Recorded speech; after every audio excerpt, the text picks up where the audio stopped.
Sir, Mandya ವಿಚಾರದಲ್ಲಿ ಸಿದ್ದರಾಮಯ್ಯ ನಿನ್ನೆ ಪದೇ ಪದೇ ಹೇಳ್ತಾ ಇರುವಂತದ್ದು ಕುಮಾರಸ್ವಾಮಿ ಅವರು ಸೋಲ್ತಾರೆ, ಮಗನನ್ನೇ ಗೆಲ್ಲಿಸ್ಕೊಳಕ್ ಆಗದಿರೋ ಅದೇ ಗೆಲ್ತಾರೆ ಅನ್ನುವಂಥದ್ದು. ಅವ್ರು ಭಾರಿ ಕಾನ್ಫಿಡೆನ್ಸ್ ಅಲ್ಲಿ ಇದ್ದಂಗಿದೆ. ಹಿಂದಿನ ಚುನಾವಣಾ ಫಲಿತಾಂಶದ ಹಿನ್ನೆಲೆಯಲ್ಲಿ ಹೇಳಿದ್ದಾರೆ.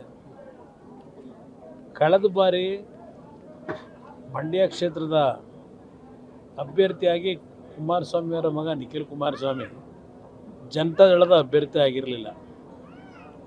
ಅವರು ಕಾಂಗ್ರೆಸ್ ಮತ್ತು ಜನತಾದಳ ಎರಡರ ಒಂದು ಮೈತ್ರಿಯ ಅಭ್ಯರ್ಥಿ ಆದಂಥದ್ದು. ಆ ಎರಡೂ ಪಕ್ಷಗಳ ಮೈತ್ರಿ ಆಗಿದ್ದು ಬಹುಶಃ ಆ ಚುನಾವಣೆ ನಾವು ಗೆಲ್ಲಲಿಕ್ಕೇನು ಸಾಧ್ಯ ಆಗಲಿಲ್ಲ. ಅವತ್ತು ನಿಖಿಲ್ ಕುಮಾರಸ್ವಾಮಿಯವರ ಸೋಲಿಗೆ ನಾನೊಬ್ಬನೇ ಕಾರಣ ಅಲ್ಲ, ಈಗೇನು ಅವ್ರ ಮಗನನ್ನೇ ಗೆಲ್ಲಿಸ್ಲಿಕ್ಕೆ ಆಗಲಿಲ್ಲ ಅಂತಕ್ಕಂಥ ನೆನ್ನೆ ಚರ್ಚೆ ಮಾಡಿದ್ದಾರಲ್ಲ, ಆ ಮಹಾನ್ ಭಾವರ ಕೊಡುಗೆ ಎಷ್ಟಿದೆ ಅನ್ನೋದು ಗೊತ್ತಿಲ್ವೇ? ಅದರಿಂದ ಆ ಚುನಾವಣೆಯ ಫಲಿತಾಂಶ ಅವ್ರು ಏನು ಹೇಳಿದ್ದಾರೆ, ಅವ್ರ ಮಗನನ್ನೇ ಗೆಲ್ಲಿಸ್ಕೊಳ್ಳಿಕ್ಕಾಗಿಲ್ಲ, ಕುಮಾರಸ್ವಾಮಿಯವರು ಚುನಾವಣೆ ಸೋಲ್ತಾರೆ ಈ ಬಾರಿ ಅಂತಕ್ಕಂಥದ್ದೇನಿದೆ, ಬಹುಶಃ ಅವ್ರು ಮುಖ್ಯಮಂತ್ರಿ ಸ್ಥಾನದ ಅಧಿಕಾರ ನಡೆಸೋದು ಬಿಟ್ಟು ಜ್ಯೋತಿಷ್ಯ ಹೇಳೋದು ಯಾವಾಗಲಿಂದ ಪ್ರಾರಂಭ ಮಾಡಿದ್ದಾರೋ ಗೊತ್ತಿಲ್ಲ ನನಗೆ. ನೋಡೋಣ ಅವ್ರ ಜ್ಯೋತಿಷ್ಯ ಮುಂದಿನ ಫಲಿತಾಂಶ ಮಂಡ್ಯ ಜಿಲ್ಲೆ ಜನತೆ ಏನು ಕೊಡ್ತಾರೆ ಅಂತಕ್ಕಂಥದ್ದು ಕಾದು ನೋಡಿ.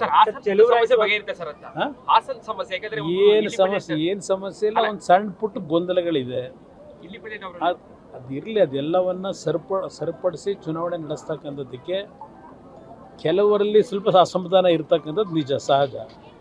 ಆದರೆ ಒಟ್ಟಾರೆ ಎರಡೂ ಪಕ್ಷಗಳಿಂದ ಒಟ್ಟಾಗಿ ಚುನಾವಣೆ ನಡೆಸ್ತಕ್ಕಂಥದ್ದು ಹಲವಾರು ಕಡೆ ಪ್ರಾರಂಭ ಮಾಡ್ಕೊಂಡಿದ್ದಾರಲ್ಲೂ ಸಹ. ಜೆಡಿಎಸ್ ನಲ್ಲಿ ಈಗ ಎಸ್ ಉಳಿದುಕೊಂಡಿದೆಯಾ, ಜಾತ್ಯತೀತವಾಗಿ ಜೆಡಿಎಸ್ ಉಳಿದುಕೊಂಡಿದೆಯಾ ಅನ್ನೋ ಪ್ರಶ್ನೆಗಳನ್ನ ಈ ಸಾರ್ವಜನಿಕ ವಲಯದಲ್ಲಿ ಸಭಾ ಕಾರ್ಯಕ್ರಮದಲ್ಲಿ ಸಿದ್ದರಾಮಯ್ಯ ಚರ್ಚೆ ಮಾಡಕ್ಕೆ ಶುರು ಮಾಡಿದ್ರು. ಈಗ ಸಿದ್ದರಾಮಯ್ಯರಿಂದ ನಾನು ಸರ್ಟಿಫಿಕೇಟ್ ತಗೋಬೇಕಾ? JDSನಲ್ಲಿ ಎಸ್ ಇದೆಯೋ ಇಲ್ವೋ ಅಂತಕ್ಕಂಥ ಸರ್ಟಿಫಿಕೇಟು ಸಿದ್ದರಾಮಯ್ಯರಿಂದ ಪಡಿಬೇಕಾಗಿಲ್ಲ. ಅವರು ಏನೇನು ನಡೆಸಿದ್ದಾರೆ ಅನ್ನೋದು ಇತಿಹಾಸದಲ್ಲಿ ಇದೆ. ಅವ್ರು ಹೇಳೋದಲ್ಲ, ಅದಿತ್ತು ನಿನ್ನೆ ಮಂಡ್ಯದಲ್ಲಿ ಅವ್ರ ಪಕ್ಷದ ಅಭ್ಯರ್ಥಿ ಮೂಲ ಮಂಡ್ಯ ಜಿಲ್ಲೆಯ ಅಭ್ಯರ್ಥಿ ಮೂಲ ಅಂತ ಹೇಳಿದ್ದಾರೆ. ಈಗ ಕಾಂಗ್ರೆಸ್ನಲ್ಲಿ ಇವರು ಮುಖ್ಯಮಂತ್ರಿ ಆಗೋರಲ್ಲ, ಇವರು ಕಾಂಗ್ರೆಸ್ನ ಮೂಲ ಕಾಂಗ್ರೆಸ್ಸಿಗರ, ಇವರು ವಲಸೆ ಕಾಂಗ್ರೆಸ್ಸಿಗರಲ್ವ? ಮೂಲ ಕಾಂಗ್ರೆಸ್ಸಿಗರನ್ನೆಲ್ಲ ಕಸದ ಬುಟ್ಟಿಗೆ ಹಾಕಿ ಇಲ್ಲಿ ವಲಸಿಗ ಬಂದು ಈಗ ಅಲ್ಲೇ ಆವರಿಸ್ಕೊಂಡಿಲ್ವ ಇವರು? ಇಲ್ಲಿ ಮೂಲ ಪ್ರಶ್ನೆ ಇವತ್ತೇನು ಪ್ರಶ್ನೆ ಮಾಡ್ತಾರೆ, ಪಾಪ ಅವರು ಚಾಮುಂಡೇಶ್ವರಿ ಬಿಟ್ಟು ಅಲ್ಲೆಲ್ಲೋ ಬಾದಾಮಿಗೆ ಯಾಕೆ ಹೋದರು ಕಳೆದ ಚುನಾವಣೆಯಲ್ಲಿ? ಇಲ್ಲಿ ನಿಲ್ಲಬೇಕು ಬೇಡ ಅಂತೇಳಿ ಹಲವಾರು ಕ್ಷೇತ್ರಗಳ ಚರ್ಚೆಗಳು ನಡೀತಲ್ಲ ಕಳೆದ ಚುನಾವಣೆಯಲ್ಲಿ. ಅದು ಯಾಕೆ ಮಾಡ್ಕೊಂಡು ಹೊರಟಿದ್ರು?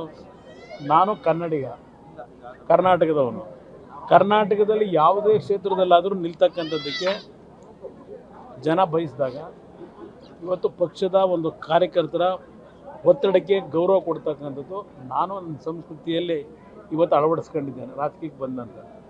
ಇವರು ಯಾರಿಂದೂ ನಾನು ಸರ್ಟಿಫಿಕೇಟ್ ಪಡಿಬೇಕಾಗಿಲ್ಲ. ಜನತಾದಳದ ಸೆಕ್ಯುಲರ್ ಐಡೆಂಟಿಟಿ ಬಗ್ಗೆ ಇವರಿಂದ ಕಲಿಬೇಕಾಗಿಲ್ಲ.